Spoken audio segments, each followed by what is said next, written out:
सिरसा का लक्ष्य coaching classes बना। एकमात्र विश्वसनीय संस्थान लक्ष्य कोचिंग क्लासेस में हरियाणा राजस्थान की बेहतरीन टीम के द्वारा अध्ययन करवाई जाती है।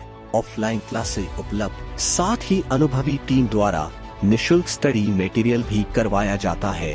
उपलब्ध हरियाणा का एकमात्र संस्थान जिसने सबसे ज्यादा बेरोजगार युवाओं को दिलवाया रोजगार बिना देरी। आज ही चुनिए अपना लक्ष्य कोचिंग क्लासेस, सिरसा नजदीक बस स्टैंड, ऑपोजिट तलवार हॉस्पिटल। नमस्कार, मैं हूं प्रमोद और आप देखना शुरू कर चुके हैं दी-सड़कनामा.com। इस वक्त मेरे साथ जो शख्सियत है उनको आप बहुत अच्छे से पहचानते होंगे।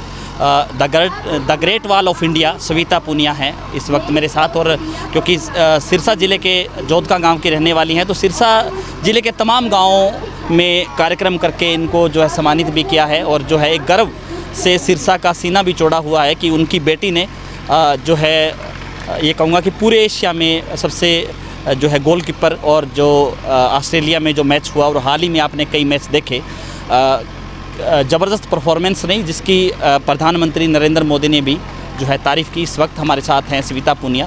और सविता, जिस तरह से आपने आज स्टेज पे कहा कि वो एक बड़ा संघर्ष था जब आप 7वीं कक्षा में सरकारी स्कूल में पढ़ती थी, वो कहीं ना कहीं वो कहानी दर्शकों से कहीं छुपी हुई है। उसके बारे में थोड़ा सा हमारे दर्शकों को बताइए कि वो संघर्ष किस टाइप का था, और जो आज जो बेटियां हैं वो इस दौर से गुजरती हैं तो वो क्या करेंगी।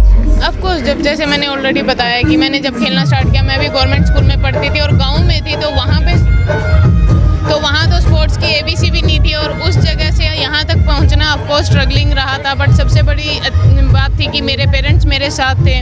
और जब मैं गवर्नमेंट स्कूल में थी तो जब मुझे बोला गया कि ओके वहाँ जाना है, तो इंग्लिश मीडियम स्कूल है, थोड़ी मैं भी हेजिटेट हुई थी कि ओके इंग्लिश मीडियम स्कूल में जाना है। बट हाँ, मेरे दादाजी चाहते थे कि मैं हॉकी खेलूँ, तो मेरे अंदर एक अलग सी एनर्जी थी कि ओके पेरेंट्स के लिए कुछ तो करना है। और स्पेशली कि दादाजी ने बोला तो उनकी खुशी के लिए, जैसे कि ईशा ने बताया स्टेज पे कि वो अपने ग्रैंडफादर के कारण ये काम कर रही हैं, तो मेरी भी शायद पीछे आप कभी भी हिस्ट्री देखोगे तो मैं भी आज जो हूँ अपने ग्रैंडफादर की वजह से हूँ। तो स्ट्रगल तो रहता है, कोई भी काम करते हैं आप, किसी भी उसमें जाते हैं तो स्ट्रगल रहता है। बट एक्सपीरियंस आपको सिखा देता है, या हार्डवर्क करके आप इतना मेंटली अपने आप को टफ बना लेते हैं कि आपको स्ट्रगल भी आसान लगने लग जाता है।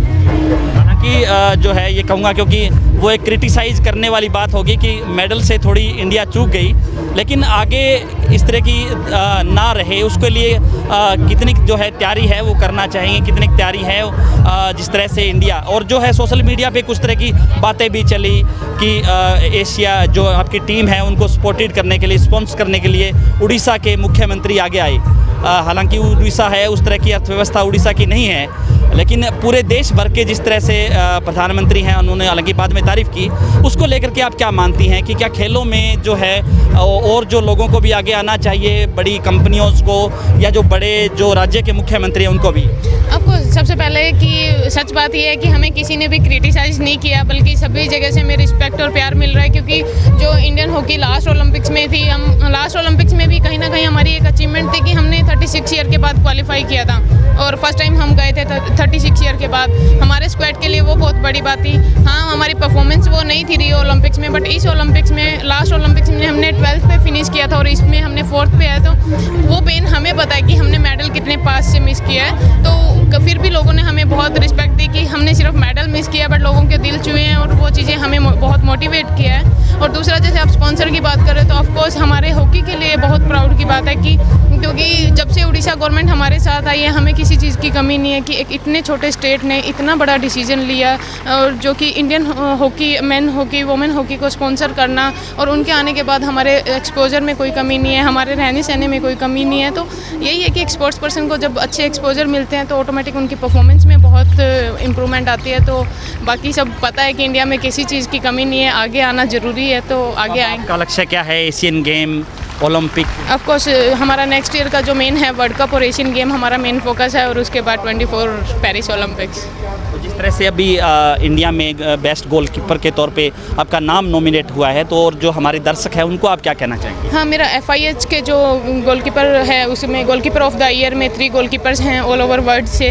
मैडी हिंच है, और ग्रेट ब्रिटेन से, अर्जेंटीना से और इंडिया से मेरा नाम नॉमिनेट हुआ है। तो कहीं ना कहीं बस यही है कि मेरे लिए भी एक जो हमें जो एक नाम, जो हमने हार्डवर्क किया था उसका एक नाम मिला है, तो एक रिस्पेक्ट मिलती है।